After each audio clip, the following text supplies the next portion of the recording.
Hello and welcome to Work Hard, Dream Harder. We're just two best friends trying to figure out life and trying to live a life to the fullest. So let's work hard and dream harder together. Hello, welcome back to another episode. Are we okay? No. Well, today, this is more like we're intrigued more than anything. And it will probably be a nice short episode today. Have you say that, but you know what Well, like. yeah, we might waffle on. But we were intrigued if, like, one of us won the lottery or if, like, money wasn't an issue, what would you do?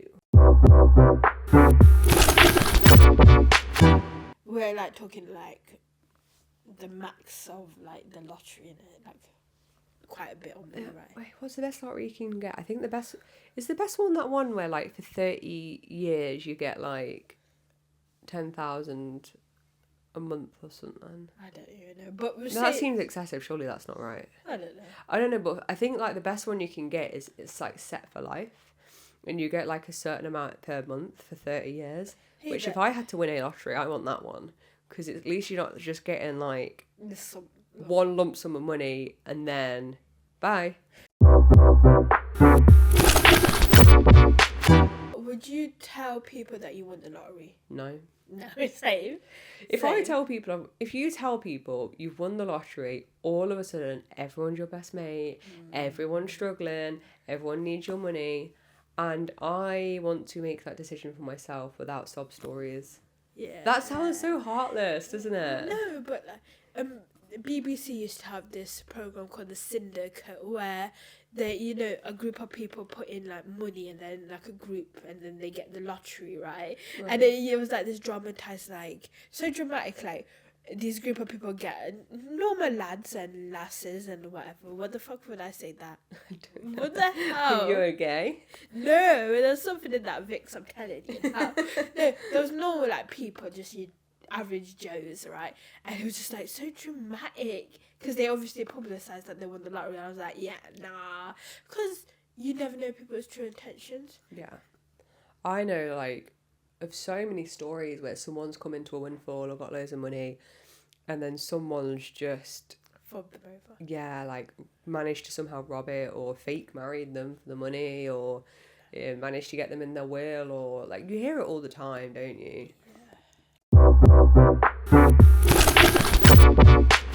I feel like if I got loads of money, I wouldn't go around spending it all. I'd probably try and be smart about it. Yeah. So in my head, cover the basics.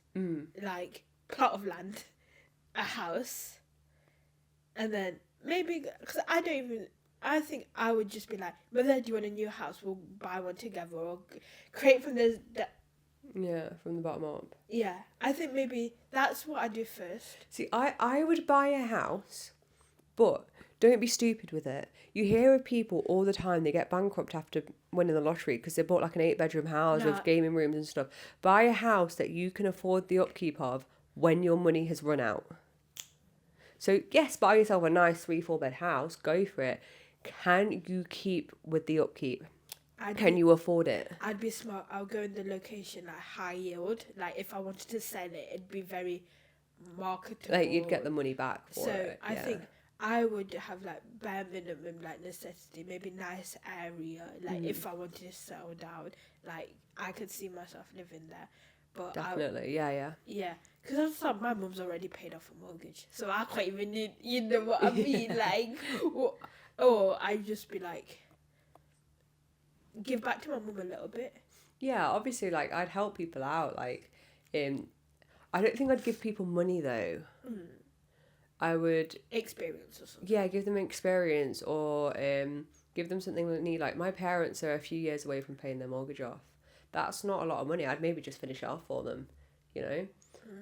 I mean, kind of in a way, I'm paying them money, but like, it's more like you don't have to worry about this mortgage anymore. You are stress free from it. You finished. You've paid it off. Or my mum has always wanted to go to Sardinia in Italy. Maybe I'd pay for her to go there for a week. We'd go together, or she could take someone else, or like my stepdad would really like a new car, maybe I'd buy him like help him towards a new car or buy him a new car or something. The first thing I would do, that's nothing like family oriented. Buy a house. You have to sort yourself out first. Yeah. I'd buy a house, like full right, buy it. Like there's no strings attached, no mortgage man. Like you own that house. I own that house in a decent area. Like if I didn't want it, and go back to my mum. Like I wouldn't live with you, but like it has high yield, like investment, nice place, and to me it'll be a typical family house. Like 3 bedrooms, good garden. Like for if I wanted. Let's say if I didn't have a husband right now in the lottery, but like for to have a family or just something that you can grow in. Yeah. And that's what I mean. I'd go maximum 4 bedrooms. You do not need anything more than that, especially at our age. Have you seen Downton Abbey? Mate, I'd be having bedroom, my office, gym room, library. Let's go. And then a business adventure. I think we'd do our podcast studio, cafe, like. I would but definitely. I'd buy it right out out instead of renting a space. Maybe like. So if I didn't want to buy, I think that's quite difficult, isn't it? Sometimes with business spaces, it's quite difficult. Forget if it was a business space, but like if it was a renovated like. Or like buy something that can be turned into a cafe. Definitely. So it would be like, then you would have to struggle. Maybe all you would need to do then is electrics, water. Yeah, like your monthly upkeep, would be like the ins and out of the business, but then you're not worried about the rent of the specific building. And I think it'd be then setting it up like like I like the idea of building it up to be more specific in your needs. Like even if it was a fixer-upper. Yeah, no, definitely. No, I definitely buy myself a house. One thing that actually my partner was talking to me about was if you could afford it, buy 2 houses, rent one out, and use the rent from that one to pay for the other one. So, well, it might not always work, but if you own 2 houses, you paid them off. Like, say you won loads of money, or money is not London an issue. Prices, mate. You'd get a nice place in London, and then well, you'd sort it out, yeah. Well, if money isn't an issue, if you could afford to outright buy 2 houses, you buy 2, you rent one off, and the rent you get from that will pay the utilities and the council tax and everything on your second house. So then you're no longer working for your house. Like, you might need to pay for like your groceries and stuff like that, but you could like have a part-time job. Like you wouldn't need to do full-time anymore. You could chase your dream, you know? And like I always said to you, I want you to be my assistant, or like I want you to work with me. So I'll be like, yeah, Tia, you don't have to worry, I'll pay your salary. like here you go. And then that convinces you to be like, fuck, I don't have to worry about my shitty job. I'm working. Yeah, I can do something else now. Yeah, and I think definitely like. That's people's biggest thing though. When they win the lottery, they're like, yeah, let's go on holiday, let's buy loads of cars, let's buy like a massive house. Be realistic. Hey, bitch, we'll take this pod on the road. So we're making it. This is saying like if this made us income, we would take the pod on the road and travel and document it, and then we'll still have income coming. Yeah. Exactly. And don't just outright quit your job or something. Have a backup, have a part-time job, have some other money to fall on, because the job market is so bad nowadays. You outright quit your job, you might not be able to find another job for like a year. Investing something. Yeah. I would kind of invest it so then I'd have something to not put all my pennies in one pot, eggs in one basket, yeah. And I think what I would do is just like going back to last episode, it's just like or the episode before that where we were talking about money. It is is a tool that can help you achieve your dream. So it would be like buying that place for us to do the pod, like the studio, and then figuring out how we make the coffee and co-working space happen, right? So for me, it'd be like, once I've covered my arse, then figure out how I can use it to achieve my dreams. And then also maybe sensible investing it into something that can, once the money is dried out, these You can still investments, keep going, yeah. like, hopefully then once I've invested in a space for the podcast, then the podcast can make me money. It's not just like we're going on holiday for the sake of it. We can use that into taking our pod on the road. Yeah, I would 100% invest my money on keeping me afloat before going, yeah, let's go on a 10 grand holiday. Like, that sounds nice, but if you set yourself up, you buy your house or you buy, like, we want to own a coffee shop, you buy the coffee shop and you get that income coming.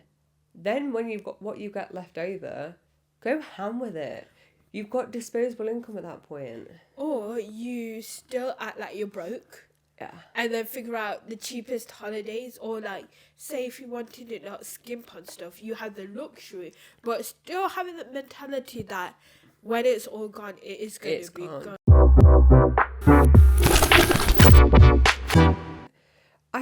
I've heard this thing that apparently some of the richest people are the stingiest people. And the reason they're rich is because they'll only spend money if they need to. So they'll have like a beat rundown car just because they're like, well, we don't need a new one. But you know what I've realised is, like, what separates us from millionaires, they know that there's no point of the money staying in banks, right? They like use it because they know how much they're going to get taxed. They're not shady, but they're clever in, like, us common folk will probably just, let's save it in the bank, let it have interest and that. But they know that more you have, more taxes, so they like buy places or they use the money instead of like they strategic. That word. Pretty sure I didn't say it right either, but we're going to move on. Strategically.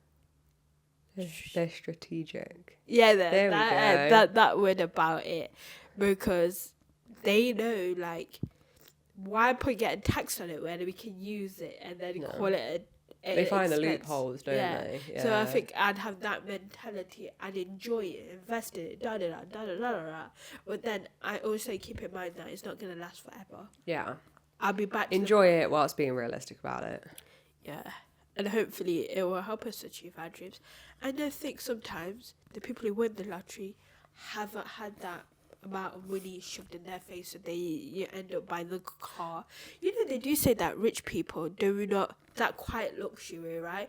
If you are going around buying a Ferrari, you're kind of, it's like you're showing your wealth. With these people, isn't it like the whole old money versus new money like situation? You know what? I was just like, I don't know. You know when you go on TikTok and they're like, here's quiet luxury. This basic ass polo t-shirt is like £1,000, but you won't know it's £1,000 because you're not in a circle. Yeah, like they'll be buying brands that you've never heard of before because they're genuinely luxury, really good handmade or whatever items, and it's like the best quality ever, but it's not Chanel or Dior or I don't know. I was about to say Zara then. This is the conspiracy that bloody how these designer luxury brands cater to the us lot, because we thrive to buy that bag, because to us people want to show off. Commoners want to show off that actually they've got money, which is stupid. But the people who have the money, they either get it like one of one, like custom from these places, like they're the only person. Like their entire wardrobe will be like. But what I was watching this like a video essay where they say that these designer brands aren't for the rich people, they're for the commoners, because we've got this idea that, you know, if you have a Chanel bag or you got the money, but it's like their status, but realistically the people who have the money aren't buying it like off the racks. They're like either designing one-to-one people who are actually from old money, who have actually had money for quite a long time, they don't care about flaunting their wealth. They've got money, they know they've got money, and if you think about it, it's actually quite a common thing to do by flaunting off the money you've got. And it's like been there, done that type of mentality. Yeah, like it doesn't mean anything to them anymore. They don't care. Yeah, and I think we need to be in that place where we're just like, okay, I think, how can I, with the lottery thing, how can I improve myself? What will sustain me? Okay, a small house that I can grow into as a family. Yeah. You know, looking after my mum, which sure does herself, so I don't know what I would do in that equation. Like, you know, she's got the house, done the mortgage, like, okay, but maybe help her sustain retirement. But I was just thinking then, also, not go too crazy with that. I would be worried if I lost the money. Yeah. Like we said, don't buy like a massive house where the bills are sky high, because when you've lost that money, you still need to sustain And yourself. then I think that's why I was like, property in a nice area, so if I had to downsize, it would sell pretty well. Yeah. Because it's in a decent high area where people would buy it resale. That's not a tip. Or but you do know it what I like, mean? you know, Like, if you buy something in an area that's up and coming, so it's not quite up there yet. And then if you go to buy it, hopefully it is up there, and then you make. But then again, I wouldn't mind if it was already up there and expensive, knowing that it's return on investment type of thing. So if I needed to downsize, okay, I can sell that up and use that to downsize. Well, I think realistically, it'd be novelty, and then you're like, oh shit, like this money is gonna go. When you don't have money, like, it's that whole saying, isn't it? £100 seems like a lot of money when you don't have it. When you've got £100, it doesn't seem like all that much. It's that thing, isn't it? Because £100 goes like that when you've got it and you've spent it. But when you don't have £100, you're like, oh, I could do with £100. Like, it's really weird how it works, isn't it? Or start like an what do you call it? A social enterprise. It's like a charity, but like the business is there to help. Because I feel like charities, they have such strain in like, you wouldn't be able to pay yourself from the charity because then it's like you're taking money out of the charity. Yeah. So if it was a social enterprise, you would be able to pay yourself, but you've still got a bigger cause that you are looking out for. But again, I think I say I would have this mentality, but when it comes to it, you just go like, you never know. You never know how you're actually going to act when you get lump sum dropped on your knee. Like, we're saying all these strategies and what we would actually do. I would hope that's what I'd actually do.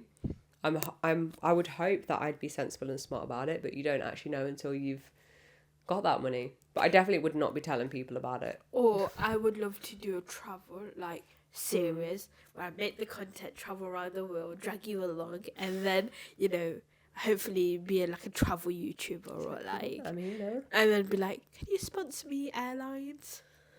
But even though I have the money myself. Yeah. But still, sponsor helps. Yeah. Or you can do the Mr. Beast thing, but like less of the rah-rah, but like, we'll try a £2 hotel versus the 5-star. Yeah. God, my brother used to watch his videos. They are so much. This is happening, this is happening, this is happening. I'm sat there and I'm just like overwhelmed. Like, whoa, what is going on? I think Clearly it works though. Yeah, and I was like, I probably have diagnosed ADHD, but I was fucking overwhelmed. Yeah. Like, and my brother's able to keep up with it, and I'm just like, every 30 seconds, like, someone's got a car, someone's got a house, someone's got this, and I'm like, Jesus Christ, just calm down a minute. Oh, you know what? I'd love to create the film that I wanted to create. Yeah. Oh, but like, yeah. But I think what we've learned, fund our lifestyle and our dreams. Yeah. Because like we said on that.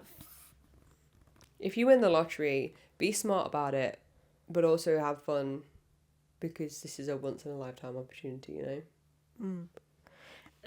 It's like that, yeah. So what would you do if you? Oof, I'm not even looking at you. I'm looking over there. Whoa, looking into the bright light. I was just like talking to that thing over there. She's talking to the light. She's found the light, guys. Don't go to the light. Don't go. Because I'm not even directly talking to you anymore. It's over there. Like, what would you do with it? Yeah, like, let us know in the comments or something. Like, if you won the lottery, what would be the first thing you do? Or like, what would you like to do if you had like a significant amount of money? So, like we said, work hard. Dream harder. Bing bong Bish boom. bash boom. Or... Bomb. Woo.